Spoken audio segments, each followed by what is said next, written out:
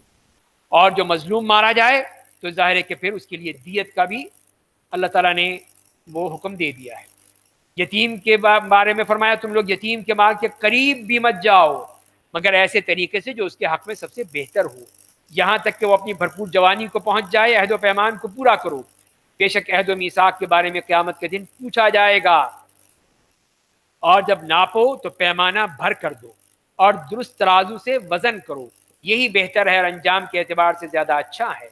تو ناپ تول میں ناپ کا مطلب یہی ہے کہ جو پہلے بھی ہوتا تھا اور آج بھی، کہ وہ باقاعدہ وہ ڈبے یا وہ خاص پیمانے ہوتے ہیں جس میں بھر کے دیا جاتا ہے، کہ 1 کلو کا ہے یا 5 کا یا 10 کا، اسے غلے میں آج بھی استعمال ہوتا ہے۔ یہ تولنے کی ضرورت نہیں ہوتی بلکہ اسی وہ جو ڈبہ ہے اس میں بھر کے دیا جاتا ہے۔ تو اس میں دینا ہے تو پورا دو، بھر کے دو، یہ نہیں ہے کہ تھوڑا سا خالی کر لیا، نہیں۔ اسی طرح اگر تول کے دینا ہے تو تول کے بھی پورا دو، یہ نہیں ہے کہ تولنے کے باٹ الگ ہوں، لینے کے الگ، دینے کے الگ۔ یہی تو وہ اللہ کے ہاں بہت بڑا جرم ہے، اور جس میں حضرت شعیب علیہ السلام کی قوم بھی اسی لیے عذاب میں ماری گئی۔ وَلَا تَقْفُ مَا لَيْسَ لَكَ بِهِ عِلْم، اور جس بات کا آپ کو علم نہ ہو اس کے پیچھے مت لگیے۔ ان السمع والبصر والفؤاد، بے شک کان، آنکھ اور دل ہر ایک کے بارے میں پوچھا جائے گا، یعنی انسان کی ہر چیز کے بارے میں اللہ کے ہاں سوال ہوگا۔ اس کی جو آنکھیں ہیں انہوں نے کیا دیکھا، کانوں نے کیا سنا، دل نے کیا سوچا۔ اسی لیے پھر ہر چیز کے پیچھے مت پڑیے جس کا آپ کو علم نہیں ہے، جس کا آپ سے کوئی تعلق نہیں ہے، کیوں اس کے پیچھے بات کریں؟ ہر چیز میں گھسنا، ہر چیز کے بارے میں سوال نہیں، یہ ایک مسلمان کا طریقہ نہیں ہے۔ اور زمین پر اکڑ کر مت چلیے، آپ یقیناً زمین کو پھاڑ نہیں دیں گے اور نہ پہاڑوں کی بلندی تک پہنچ جائیں گے۔ انسان جتنا ہے اتنا ہی رہے گا، تو پھر تکبر کرنے کی، اکڑنے کی کیا ضرورت ہے؟ پھر کہ تم کہیں پہاڑ کے قریب پہنچ جاؤ گے؟ نہیں، وہی رہو گے، 6 فٹ کے ہی رہو گے۔ تو لہذا اکڑنے کی ضرورت نہیں ہے، تکبر کی ضرورت نہیں ہے۔ یہ سب حکمت کی وہ باتیں ہیں جو آپ کے رب نے آپ کو بذریعہ وحی عطا کی ہیں، اور آپ اللہ کے ساتھ دوسرے معبود کو شریک مت ٹھہرائیے، ورنہ جہنم میں ملامت زدہ اللہ کی رحمت سے دور بنا کر ڈال دیے جائیں گے۔ تو توحید سے بات شروع کی، توحید پر ہی ختم کی کہ اصل عقیدہ یہ توحید کا عقیدہ ہے، اللہ کی وحدانیت کا عقیدہ ہے، اس کے ساتھ کوئی معبود نہیں ہے۔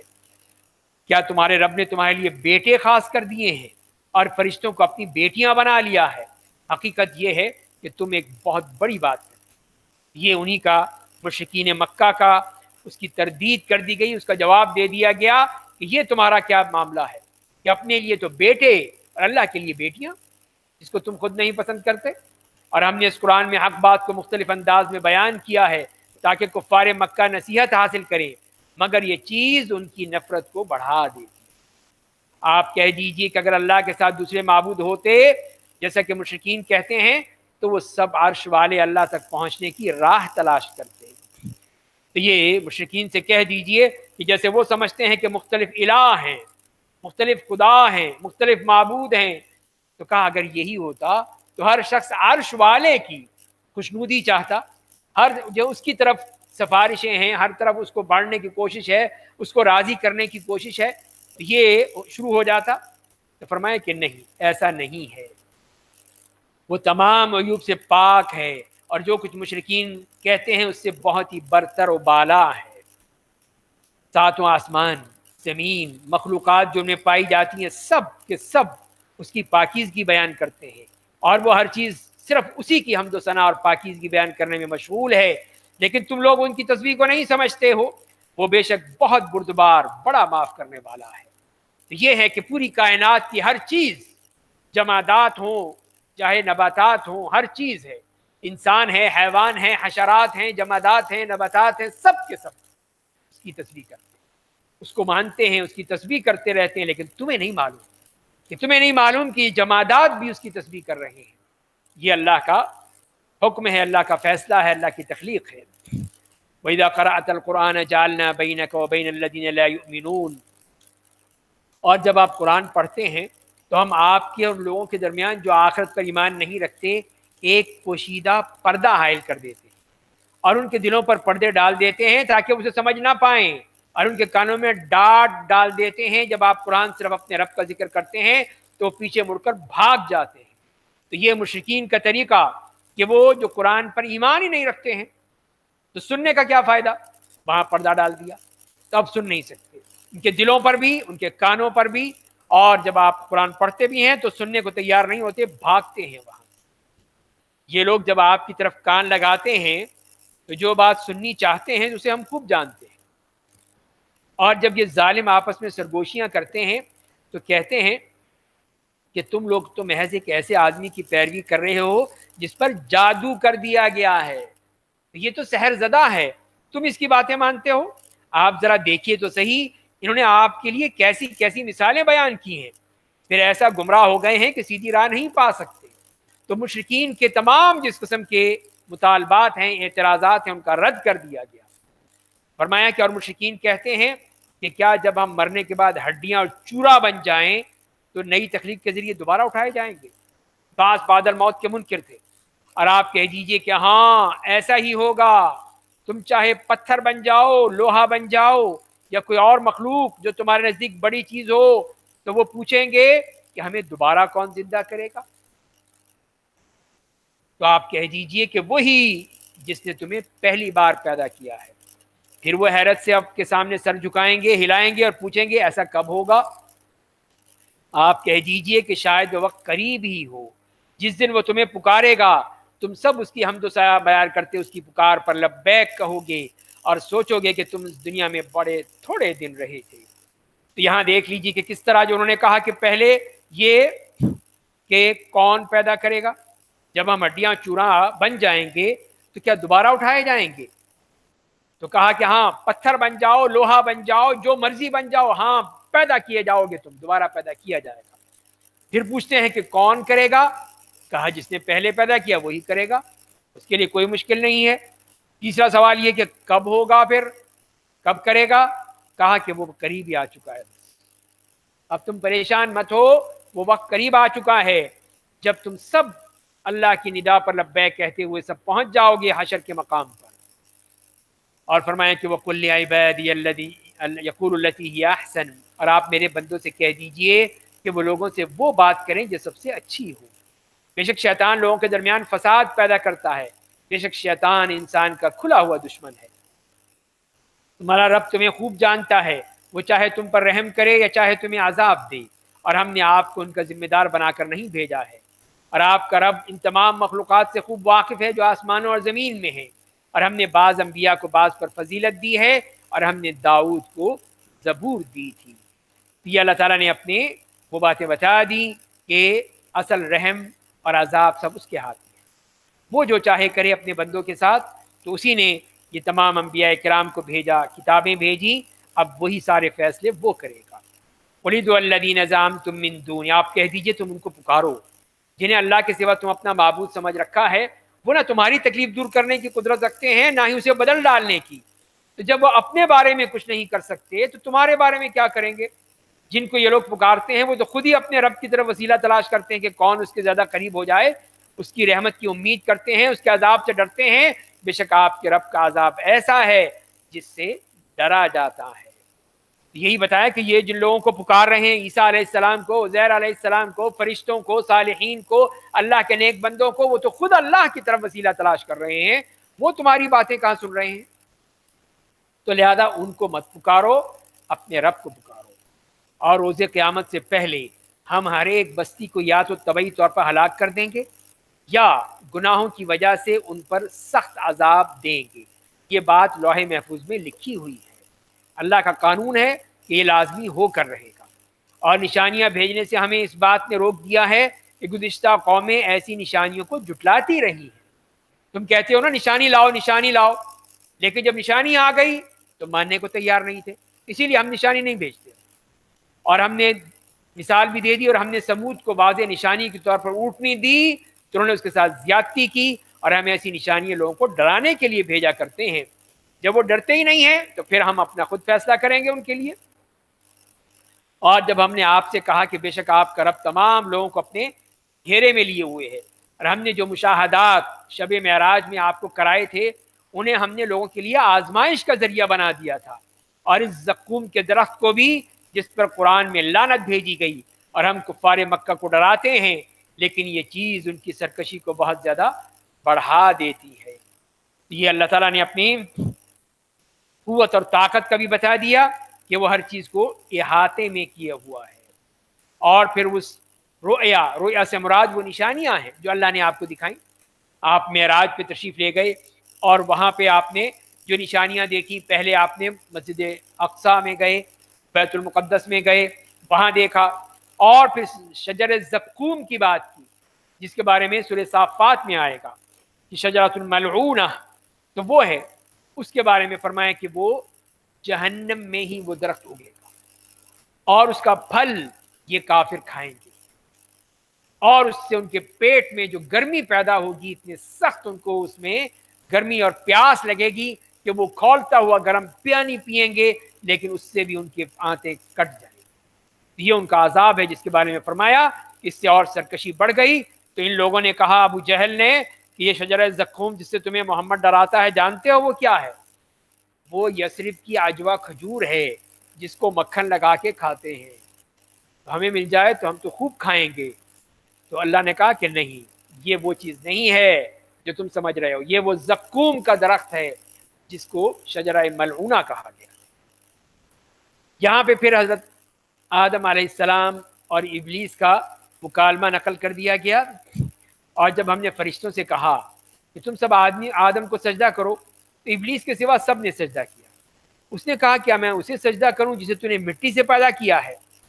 کہا دیکھا تو نے یا آدم جسے تو نے میرے مقابلے میں عزت دی ہے، اگر تو نے مجھے قیامت کے دن تک کی مہلت دی تو کچھ کے سوا میں اس کی پوری نسل کو ہلاک کر دوں گا۔